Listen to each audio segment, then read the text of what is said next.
So I have a vocal just soloed in the chorus of a song, Dry, but with the McDSP AE400 on it.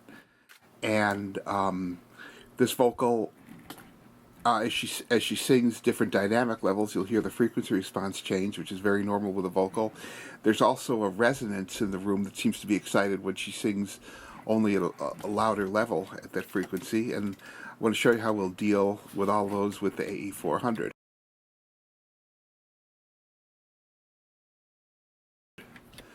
Here is the vocal with the AE400 bypassed. I'm going with you. Never thought you were my type, and I'm telling you, going with you.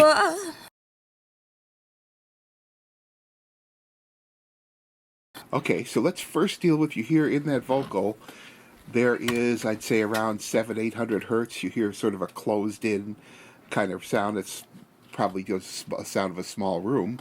So let's deal with that. What we could do is we could solo this band. I'm going with you. Never thought you were my type, and I'm telling you, going with you. I'm going with you. It's actually about. Never thought you were my type. It's actually about 450. We can adjust the Q, how much we want to, the width of the band we want to take out. I'm going with you. Never thought you were my type, and I'm telling you. Sounds like about it there. Output, we want to leave that at 0. That is actually the initial boost and cut. So we want that frequency flat when that band on the AE400 is not being activated. Now, we would adjust how much maximum cut we'd want. Let's just say right now, let's say about 6 dB. So we set this control here, or we can type it in, -6. So that now will be the maximum amount of cut that we can have on that band. Then the ratio, let's put it at, say, 1.5 to 1 compression, threshold. Attack and release time will leave alone. 2 millisecond attack, 200 millisecond release is going to be a good average attack and release for most of this that we're doing. And then we use the threshold control to see how much cut we need on that band. And let's take a look here. I'm going with First we have to unsolo it. I'm going with you. Never thought you were my type, and I'm telling you. Get rid of the other band so we can just hear what this one's doing. I'm going with you. Never thought you were my type, and I'm telling you. Going with you. I'm going A little with too sensitive now. Let's bring the threshold. I'm going with you. Never thought you were my type, and I'm telling you, going with you. Okay, so see, then we'll bypass it again to hear that. I'm going with you. Never thought you were my type, and I'm telling you. And put it back in, so we'll see how that is controlling that room resonance, that peak in there at 450 hertz.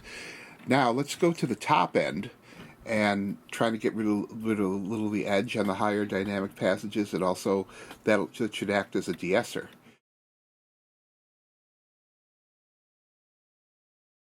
So we'll go to the high band, solo it. That's a vocal from another track right here. Okay, so. Never thought you were my type, and I'm telling you. Going with you. I'm going with you. About a little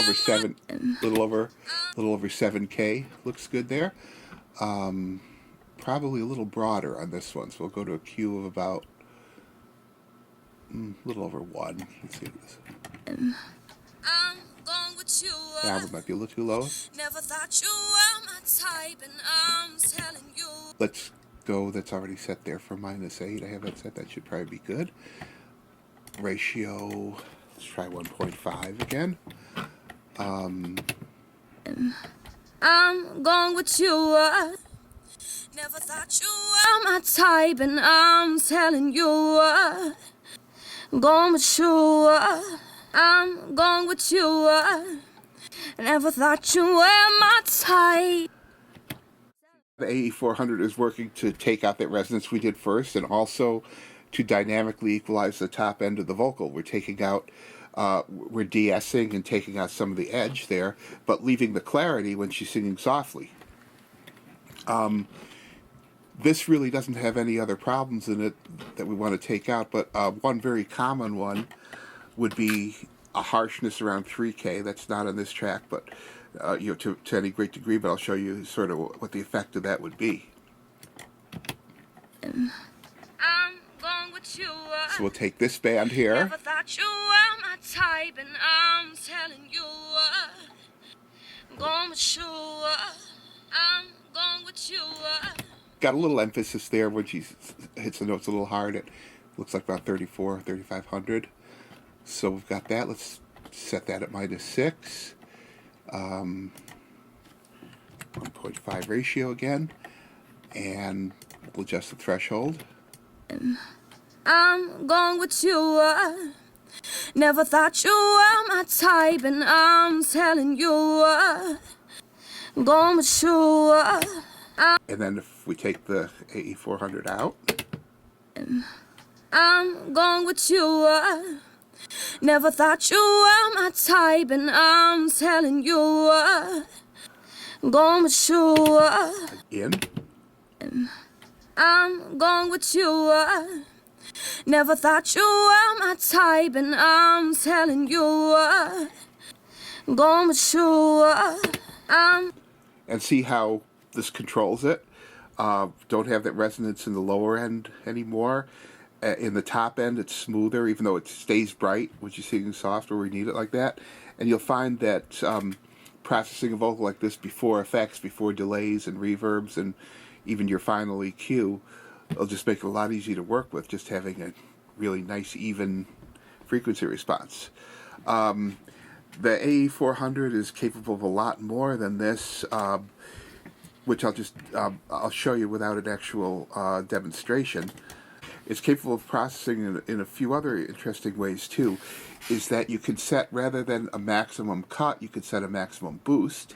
You can set it to boost or accentuate that frequency band as the level goes up, to like maybe accentuate. I could see a use for it. Suppose you have a tom tracks in a live drum kit where there's a lot of cymbal leakage, but you still need the attack of the stick of the tom. So you could have it where it would boost 5K, around there where you'd get that attack from, 3 to 5K, but only with a very fast attack, only when the stick hits the drum. Then it would go back to maybe an initial cut to get rid of the cymbal leakage. So without gating, you can eliminate a lot of drum leakage with that. And just think of ways to use it. Use it to anywhere you want to even up the frequency response dynamically. It's a really great tool, and I think it's a very unique tool. I don't know of anybody else who makes one of those. So show the curiosity now.